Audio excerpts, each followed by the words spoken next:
কেন বন্ধ দালান ঘর, একদিন মাটির ভিতরে হবে ঘর রে মন আমার, কেন বন্ধ দালান ঘর। কথা বলেন ঠিক না বেঠিক? ও মুসলমান, এই জন্য সবাইকে কোরআনের পক্ষে থাকতে হবে। আজ হোক কাল হোক, প্রধানমন্ত্রী হোক, প্রেসিডেন্ট হোক, মন্ত্রী পরিষদের সদস্য হোক, এমপি হোক, উপজেলা চেয়ারম্যান হোক, মেয়র হোক, কাউন্সিলর হোক, একদিন সবাইকে কবরে যেতে হবে। আমি গোরস্তান মসজিদের ইমাম, আপনারা কি জানেন? ভাই পাগলা মাজার, ওখানে একটা বিরাট গোরস্থান আছে, আপনারা কি দেখেছেন? আমি দেখলাম বগুড়া শহরের সবচেয়ে কোটিপতি মানুষটাকেও ওখানে দাফন করা হলো। আমি দেখলাম তার জন্য একটা কবর খনন করা হলো, মাত্র 100 হাত। জোরে কোন কয় হাত? আরো জোরে কোন কয় হাত? আমি দেখলাম একটা রিক্সা চালক এবং আরেকজন বেওয়ারিশ লাশ রাস্তার ভিতরে পড়ে আছে, অ্যাক্সিডেন্ট হয়ে, কেউ নেওয়ার মতো নাই। পুলিশ প্রশাসন তাকে নিয়ে গিয়া পোস্টমর্টেম করার পরে গোরস্থানে পাঠায় দিয়েছে। আমাদের কর্মী ভাইরা তাকে ধৌত করার পরে আমি মেপে দেখলাম তার জন্য যে কবর খনন করা হয়েছে ওটাও মাত্র 100 হাত। জোরে কোন কয় হাত? কোটিপতির জন্য 100 হাত, আর একজন রিক্সা চালক দিন মজুর বেওয়ারিশ লাশ, তার জন্য মাত্র 100 হাত। সুতরাং যখন মারা যাব আর কোনো ভেদাভেদ থাকবে না, সবাইকে এক জায়গায় পৌঁছে যেতে হবে। যাওয়ার পরে কি শরীরটা এরকম থাকবে? কথা কন, শরীরের ভিতরে সব কিছু আলাদা হয়ে যাবে। যখন ঠিক না বেঠিক? একজন কবি আফসোস করে বলেছেন, বলবো নাকি? বলবো। আহা, কবি বলছে, 6 দিন পরে নখ খুশি যাবে, 6 দিন পরে নখ খুশি যাবে, 9 দিন পরে চুল। 6 দিন পরে নখ খুশি যাবে, 9 দিন পরে চুল। কবর গাহের সামান নিতে কইরো না কেউ ভুল, কবর জায়গা ভালো নয়, কবর জায়গা ভালো নয়, কবর জায়গা ভালো নয়। আমল দিয়ে কবর গৃহ সাজিয়ে নিতে হয়। 17 দিনে পেট ফেটে শেষ পোকার খাদ্য হবে, ঠিক কিনা? 17 দিনে পেট ফেটে শেষ পোকার খাদ্য হবে। 60 দিন পরে কোষ থাকবে না, কঙ্কাল পড়ে রবে। 17 দিনে পেট ফেটে শেষ পোকার খাদ্য হবে। 60 দিন পরে কোষ থাকবে না, কঙ্কাল পড়ে রবে। 90 দিনে হাড়গুলি সব, 90 দিনে হাড়গুলি সব আলাদা হয়ে রয়। কবর জায়গা ভালো নয়, কবর জায়গা ভালো নয়, কবর জায়গা ভালো নয়। আমল দিয়ে কবর গৃহ সাজিয়ে নিতে হয়। 6 দিন পরে নখ খুশি যাবে, 9 দিন পরে চুল। বলেন, 6 দিন পরে নখ খুশি যাবে, 9 দিন পরে চুল। কবর গাহের সামান নিতে কইরো না কেউ ভুল, কবর জায়গা ভালো নয়, কবর জায়গা ভালো নয়, কবর জায়গা ভালো নয়। আমল দিয়ে কবর গৃহ সাজিয়ে নিতে হয়। জোরে বলেন আল্লাহুম্মা আমিন। আরো জোরে বলেন আল্লাহুম্মা আমিন। সেই কবরে আমাদের যেতে হবে না? কে যাবেন না? হাত তোলেন তো, কে যাবেন না? সবাই যাবে। সুবহানাল্লাহ। ইন্নাকা মাইয়িতুন ওয়া ইন্নাহুম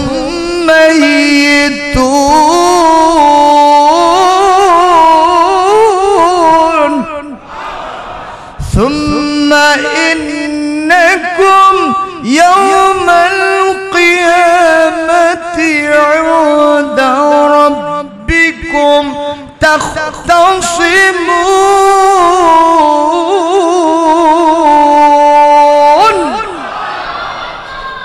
সূরাতুজ জুমার 30 নম্বর আয়াত আল্লাহ পাক বলেন, হে নবী নিশ্চয় আপনি মারা যাবেন, আপনার সঙ্গী সাথী যারা আছে তারাও মারা যাবে, যারা আপনার শত্রু আছে মিত্র আছে তারাও মারা যাবে, যারা আমির আছে আর যারা ফকির আছে তারাও মারা যাবে।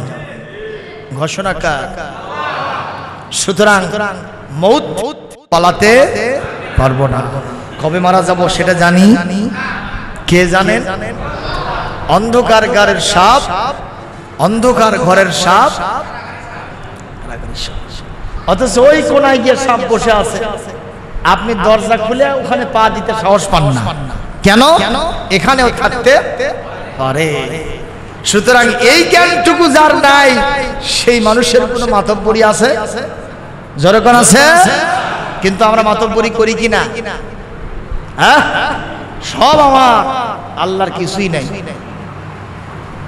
একজন হুজুর জিজ্ঞাসা করছে, ভাই এই জমিটা কার? কয় যে হুজুর এটা আমার বাপের। এটা কার? এটা আমার ভাইয়ের। এটা কার? আমার চাচার। এটা কার? এটা আমার। কে ভাই এগুলো সব আপনাদের এলাকা, আল্লাহর কিছু নাই? কয় হুজুর আল্লাহর ছিল না, এইবারই আমরা মিলা 3 শতক দিছি। কথা বোঝেন নাই? আল্লাহর কিছুই ছিল না, এইবারই আমরা আল্লাহকে 3 শতক দিয়েছি। তো হুজুর তখন বলছে, দেখি আল্লাহর 3 শতক কোথায় একটু দেখান তো। হাত ধরে নিয়ে গিয়ে বলতেছে, হুজুর এই যে দেখেন ছাপরা দিয়ে মসজিদ করে দিছি, এই 3 শতক আল্লাহ এইবারই আমরা দিছি। সত্যি করে বলছি আল্লাহর কিছুই ছিল না। আপনারা বলেন মসজিদের এই 3 শতক জায়গা কি শুধু আল্লাহর? এই তেলির পুকুর এলাকায়, ছোট বেলাইল বড় বেলাইল এলাকায় শুধু কি এই মসজিদের জায়গাটুকু আল্লাহর? রাস্তাঘাট কার? কিন্তু সেই রাস্তায় আল্লাহর নামে স্লোগান দেওয়া যায়? কথা কন না কেন? যদি কেউ বলে লিল্লাহে তাকবীর, আল্লাহু আকবার, প্রশাসন বলে ধর, রিমান্ডে নিয়ে সাইজ কর, কারণ ওই জঙ্গিবাদের লোক। কথা কন না কেন? আর যদি বলে জালো জালো, আগুন জালো, কয় ওরাই হলো সবচেয়ে ভালো। কথা কয় না মানে? আমি যদি ওই রাজপথকে আল্লাহর জন্য মনে করি, আমি যদি গোটা বাংলাদেশের প্রতি ইঞ্চি জমিনকে আল্লাহর জন্য মনে করি, সুতরাং সব জায়গায় যার আইন চলবে, বিধান চলবে, যার সার্বভৌমত্ব কায়েম হবে তিনি কে? জোরে বলেন আল্লাহু আকবার। কিন্তু আমাদের অ্যাটিটিউড হলো আল্লাহকে রাখবো মসজিদে, আল্লাহকে রাখবো মাদ্রাসায়, রাসূলকে রাখবো মাদ্রাসায়, খানকা মক্তব মারকাজে, আল্লাহ রাসূলকে আদালতে ঢুকতে দেব না, আল্লাহ রাসূলকে সংসদে ঢুকতে দেব না, আল্লাহ রাসূলকে ওই ব্যবসা প্রতিষ্ঠানে যেতে দেব না, আল্লাহ রাসূলকে আমরা কোনো জায়গায় যেতে দেব না। আল্লাহ রাসূলকে শুধুমাত্র মসজিদ, মাদ্রাসা, খানকা মক্তব মারকাজে রাখবো। বলেন আমাদের আল্লাহ কি এতই অথর্ব? জোরে কোন এতই অথর্ব, এতই অকর্মণ্য, এতই ক্ষমতার তোর আল্লাহর যে কম, যার কারণে শুধু এইটুকুর ভিতরে থাকে আর কোথাও থাকে না? এটা হতে পারে না। আল্লাহ পাক বলেন আহাদ লিল্লাহি মা ফিস সামাওয়াতি ওয়া মা ফিল আরদ ওয়া ইন তুবদু মা ফি আনফুসিকুম আও তুখফুহু ইউহাসিবুকুম বিহিল্লাহ। আসমান জমিনে যা আছে সবগুলি কার? আমার অন্তরের খবর কে রাখেন? প্রকাশ্য এবং গোপনের খবর যিনি রাখেন তিনি কে? সুতরাং তার জন্য সবকিছু বিলিয়ে দিতে হবে, এটাই স্বাভাবিক। জোরে কোন ঠিক না ঠিক? মুসলমান ভাইরা মন খারাপ করবেন না, এবার একটু খেয়াল করেন কথা।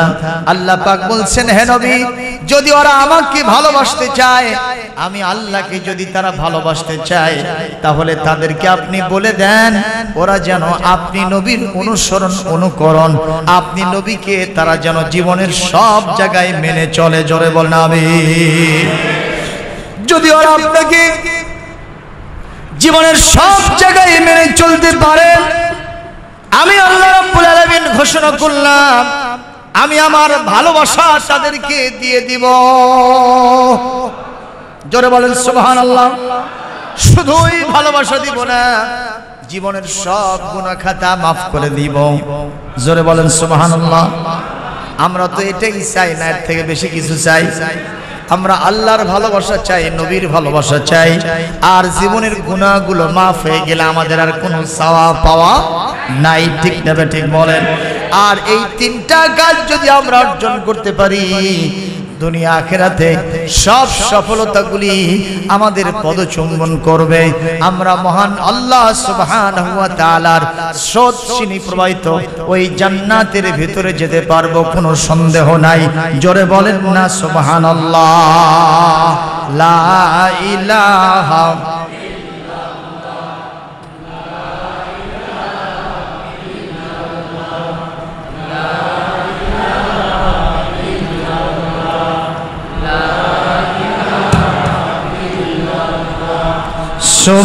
সুবহানাল্লাহ ওয়ালহামদুলিল্লাহ লা ইলাহা